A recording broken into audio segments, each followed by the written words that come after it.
I walk through the center of the town for a while, getting to know the buildings and watching the people that pass by me. Lunaris turns into a quiet, nervous town when the sun begins to set, and I wonder if it's only recently lost its warmth. I consider heading for the graveyard, something tugging at me and telling me that there's more for me to find, but Alkar suddenly appears from between the crooked houses, sending two children that were playing in the street scattering. Oops. What the hell have you been doing in that damned church? Are you feeding into their bullshit already? He pauses, huffing sharp breath through his nose. I thought you'd be different, just like everyone said you would be. How stupid of me to want to believe them. Oh. This certainly isn't the first time I've been caught off guard by an angry Lycan, but it's safe to say that I don't need to fear for my life here. Maybe. He does look pretty pissed. It's not what you think, Alkar. I was just questioning them. He scoffs, rolling his eyes. His hands are shaking, but he balls them into fists when he catches me looking. Is that so? And why should I believe you? I don't even know you. No, you don't, which is why you should consider giving me the benefit of doubt. I'm just trying to do my job. Do you suggest I just ignore the very obvious cult in the middle of a town? His wolf eyes flicker back and forth, and he unclenches his fists. You were just questioning them? I nod. Yes, I was hardly agreeing with them in their hatred for, well, me. He rolls his eyes at me, standing his ground. Something has me curious, and I can't resist asking. They want to protect you from me. They want to protect you from the likes of me, so why do you despise them so much? Because they couldn't care less about those of us that don't enjoy killing humans mindlessly. Because we're not real creatures if we stay out of trouble and befriend humans or each other. So, if you dare to act even remotely human, you're the enemy too? He smirks, brows raised. Aha. Now you're getting it. Alkar's apparently defensive to a fault, but I sense that under the surface he's probably just scared, maybe even a little lonely. It must be hard to be feared like that when you've done nothing wrong. At least, I don't think he has. He is kind of a bastard though. Alkar, were you following me? He bristles, frowning deeply. Don't flatter yourself. I can just smell the twins a mile away. I'd just like to keep an eye on things. Especially them. And especially strange new hunters who appear out of nowhere. Then proceed to hang out with those creeps. Well, cross my heart and hope to die. My visit was innocent. I would be careful making that statement here. Someone might take you up on it. I laugh, but he's probably right. So, you just happen to conveniently be hiding in an ally to jump out on me, then? Something like that, yeah. A moment passes, and Alkar restlessly shifts from one foot to the other. He doesn't seem incredibly satisfied with my answer about questioning the twins, but I can't really do much more to convince him. Nor do I care right now. So, where are you heading now? Do you live nearby? He narrows his eyes at me, clearly contemplating if he wants to divulge such information. Why? Can't I just try to get you to know a little better? And why would you want to do that? I offer him a smile as I shake my head, incredulous that he so obviously suspects the worst from everyone. Because I think there's more to you than meets the eye. Am I not allowed to be curious? He narrows those vivid scarlet eyes, meeting my gaze and holding it. I suppose you are. He continues to stare me down, taking a tentative step closer. So, if I did let you get to know me a little better, what then? I contemplate his question carefully, taking him in and surveying him from head to toe. Well, for starters, I'd buy you some shoes, I guess. He smirks, his scarred lip curling at the corner. He looks handsome when he smiles, a little softer.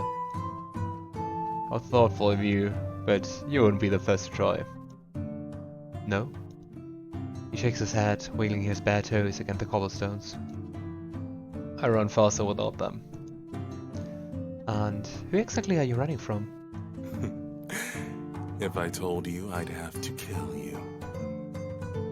We share a quiet laugh, something passing between us. It's warm, and I feel like I'm finally getting to experience the real Alkar for the first time. Or at least I hope. Funny. I'm a funny guy. He glances up the sky, muttering something under his breath before he sets his gaze upon me once more. It's getting dark, and there's a cold drink with my name on it at the Wolf. As much as I'd love to stay standing in the middle of the street talking to Lunaris' new favorite person, I'd better dash.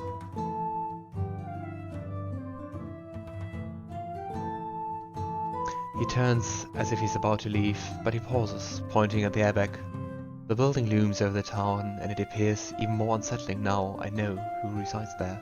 Stay away from them.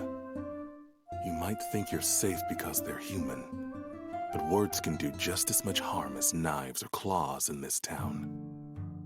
I wonder how he got his scar over the mouth and the eye. I get the horrible feeling that he's right, that maybe I should have pushed harder with them.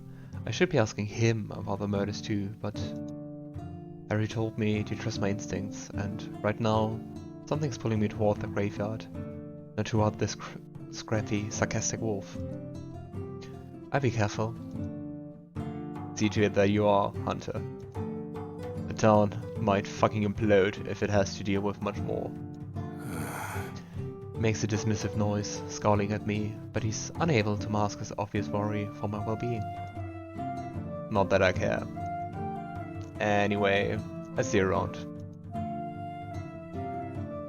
He offers me a half-assed wave paired with a decidedly mischievous grin, and then Alkar slinks back into the alley from whence he came. The graveyard looks so different at night, beautiful even. Fog twists and curls around my ankles as I walk, glimmering specks of vivid blue, light sparkling in its haze. Thankfully, the darkness is a little more forgiving this evening, and something seems to be guiding me along and leading me right to the place where the murder happened. I'm hoping that I might be able to get a clearer idea of what transpired here that night, now that I know who he was or what he was. I follow the path and see a dark figure crouching before a neat line of gravestones. There's no danger here, not that I can feel, but I approach with caution anyway. As I draw near, I recognize him. It's Finn. I'm no fool, and I know he senses me here, but he doesn't flinch, keeping his gaze fixed on the dark forest that surrounds us. Yeah, we're not gonna ignore him.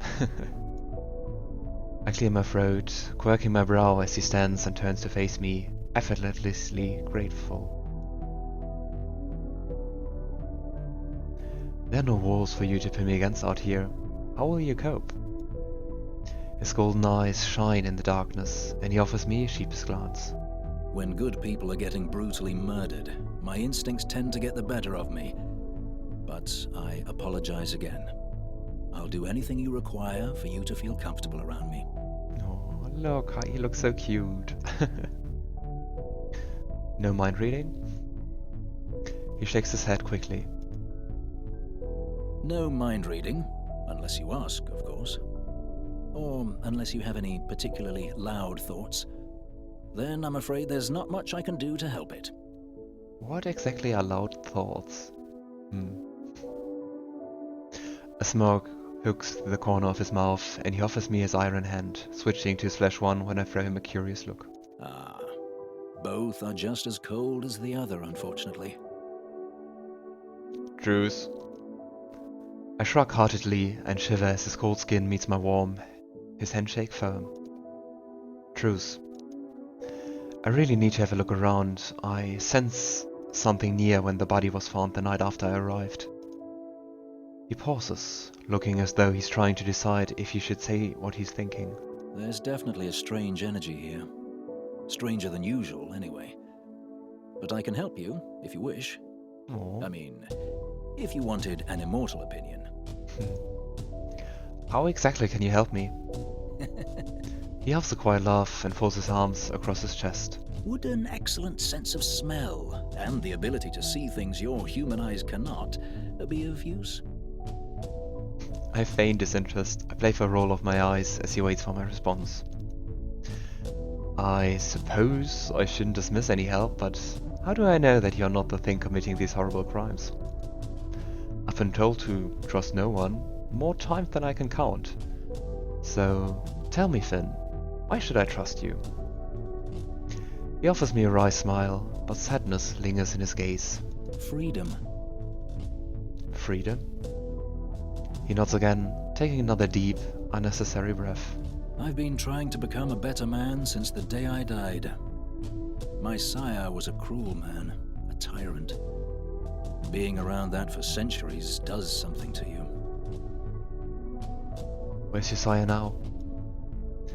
He swallowed thickly, rubbing the back of his neck. It's almost a nervous gesture, and the first time I've seen him do anything that looked remotely human or graceless. Dead. Killed by your Lieutenant General. I owe Harry my life. He freed me from Levy's shackles. He pauses, head tilted toward the night sky, and he closes his eyes. A smile crosses his lips, something wicked. I've done terrible things in my time, and I intend to pay penance for those for the rest of my days. Which, if you hadn't heard, is forever. That's a long time. There are so many things I long to ask him. He's seen so much, done so much. And, well, I assume, lost so much. So, to answer your question, I value doing the right thing above all else. Even if sometimes I tend to stumble a little. Metaphorically, of course. I offer him a wry smile, watching him watch me. I'd be lying if I said that I'm not curious to get to know him a little better. Spending some time with you wouldn't be so terrible, I suppose. He looks taken aback by my statement, but recovers in record time, a smirk that I've come to learn is quintessentially Finn crossing his lips. A smirk that has my cheeks heating. You suppose, I step closer, his gaze burning into mine, and I feel a shiver roll down my spine, the hairs on the back of my neck standing to attention. He notices. Are you cold?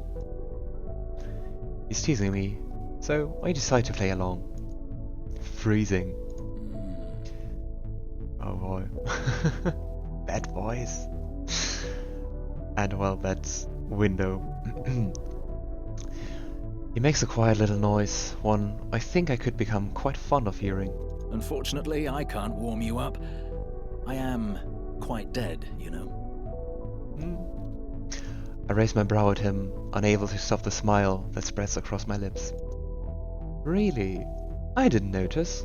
The fangs and deathly pale skin are ever so supple. He pokes the point of one of his fangs with the tip of his tongue before he speaks. I find myself watching the movement quite intently. I don't think I've ever been called subtle before.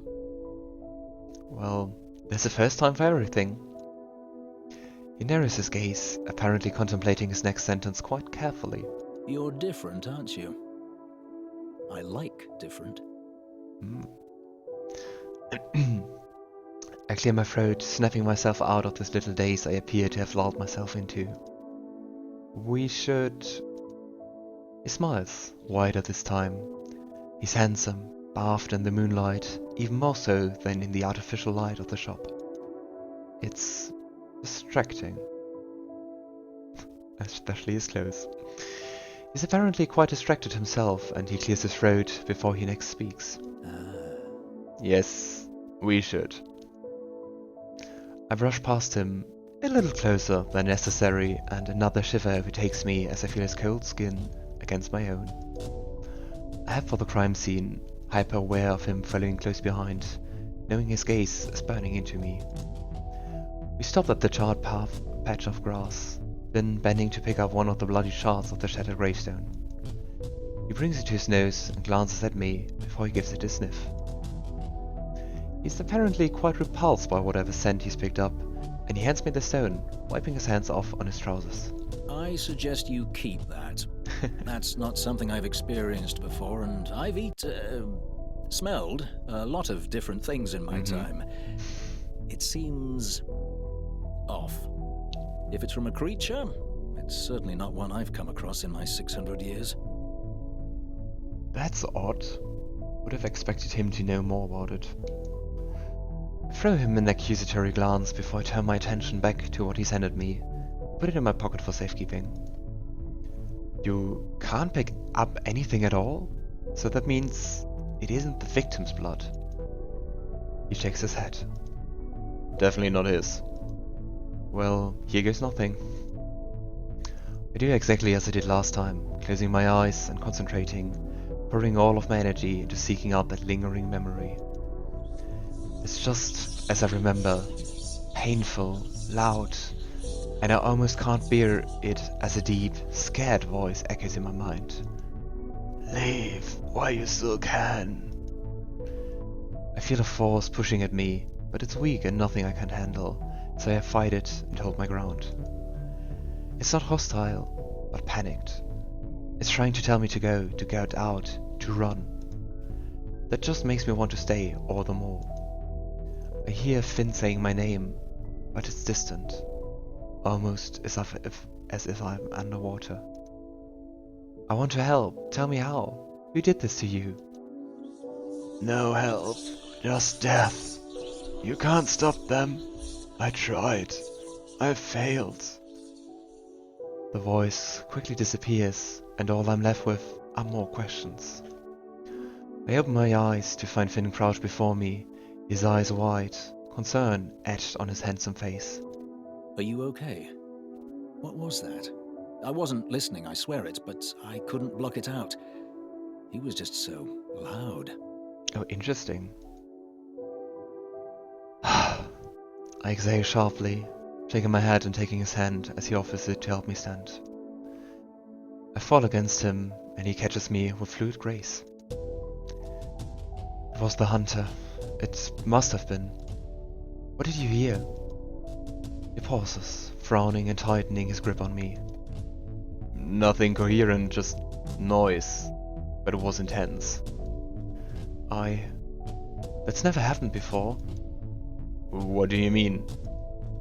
I mean, I feel things, I hear things sometimes too, but I've never directly spoken to spirit like that before. At least, that's what I think it was. I should go and find August. He seems reluctant to let me go, a stitch in his brow as he looks at me. Are you sure you're okay? I nod, regretting it immediately as a wave of dizziness overtakes me. I've got you. You need to go and seek out Ezra. He can help you.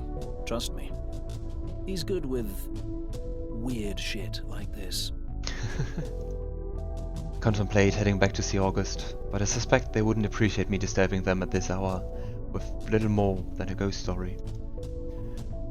You're right, I'll head for his shop immediately.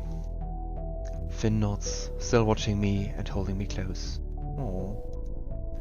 It's right there, promise me. I place my hands on his chest, and Finn holds my arms as I try to steady myself. I will. Thank you, Finn. I chase his touch as we break apart, his cool fingertips feeling so soothing against my skin. If you need me, don't hesitate to come and find me. Ezra can tell you how to get me. I swallow thickly, nodding and trying to shake myself free of his haze. I will, I swear it. He turns and heads for the forest, casting a final, lingering glance at me over his shoulder before he disappears into the darkness. Now I need to find Ezra, and fast. I hurry to the shop, still unsteady on my feet, and my mind is reeling. What the hell is going on in this town? I round the corner and see that the lantern outside the shop is dark. I didn't realize how late it had gotten, and I can only hope that he's home. I knock on the door and hear a loud crash, followed by quick footsteps. Oh. The door creaks open slowly, and a face that definitely isn't Ezra's appears. I'm taken aback by the sight of Omen, his eyes wide as he stares at me. Are you supposed to be in there, Omen? He blinks, and a moment later he smiles, full of sheepish remorse. That answers my question, though it's difficult to even work up any annoyance if he's actually trespassing. Is he influencing me with his powers? Or is his human face just that cute? Yes, I may be kind of living right here now? Oh, really? He smiles shyly, his ears twitching, and he looks away for a moment. Is Ezra here? He shakes his head, opening the door a little more. No, he went out.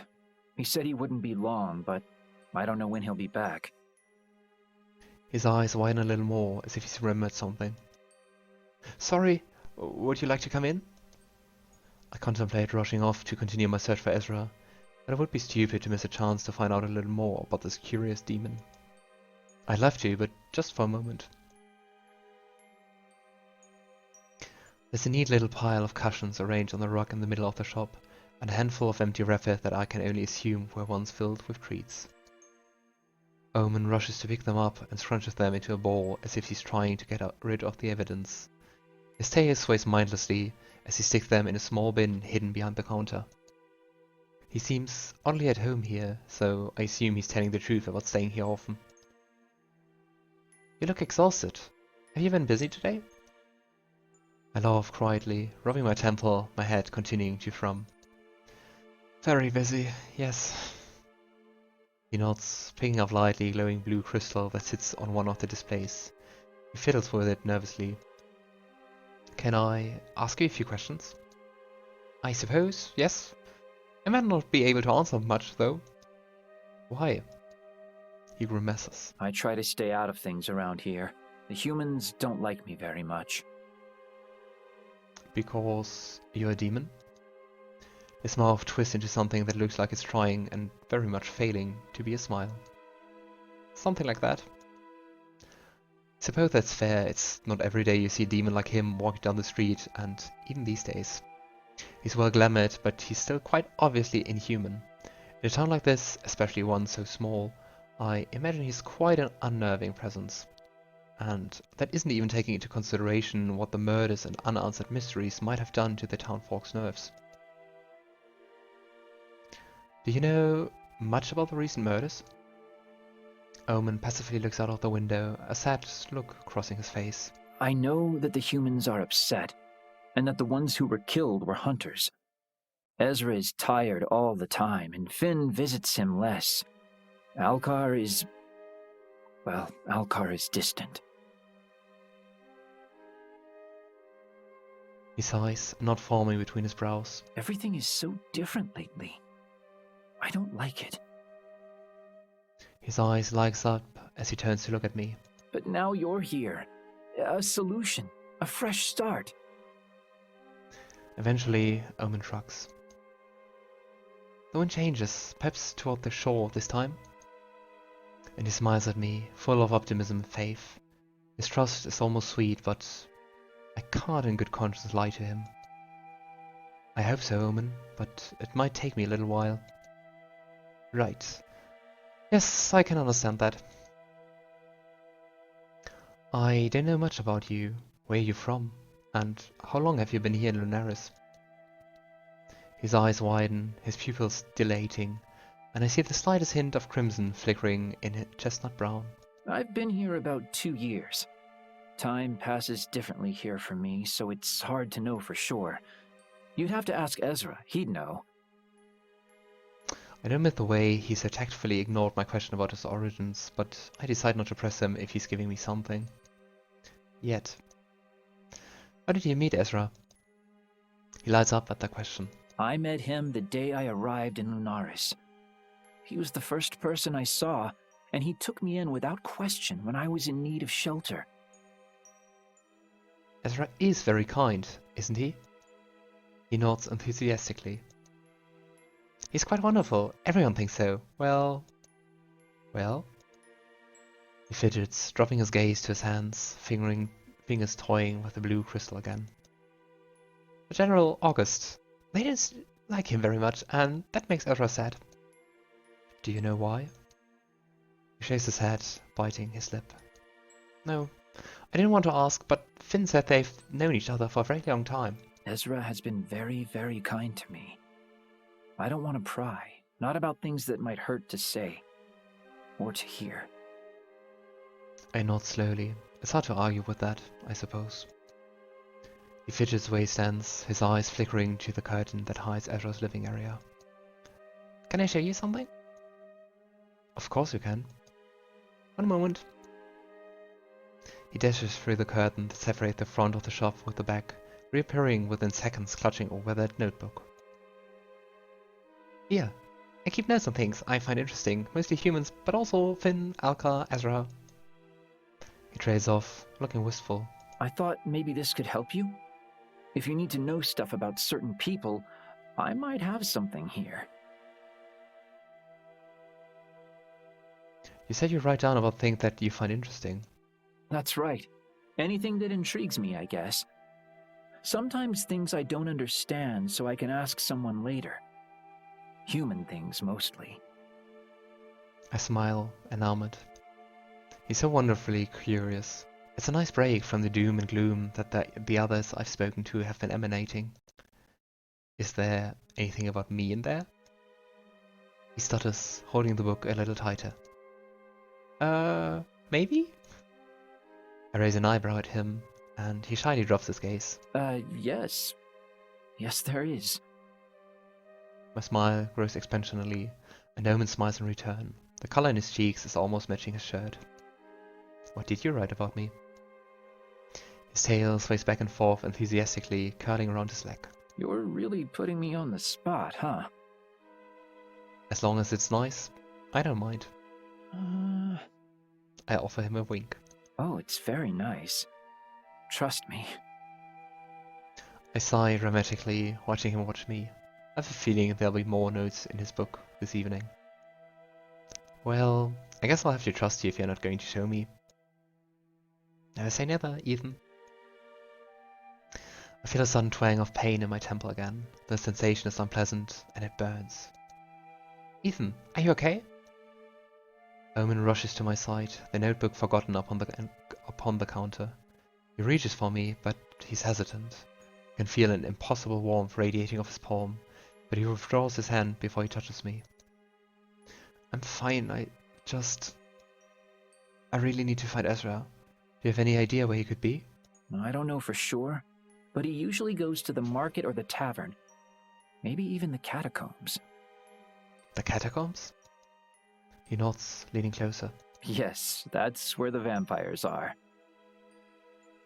He presses his fingers to his lips, a human gesture that looks out of place, like he's been practicing it. I would try the tavern first, though.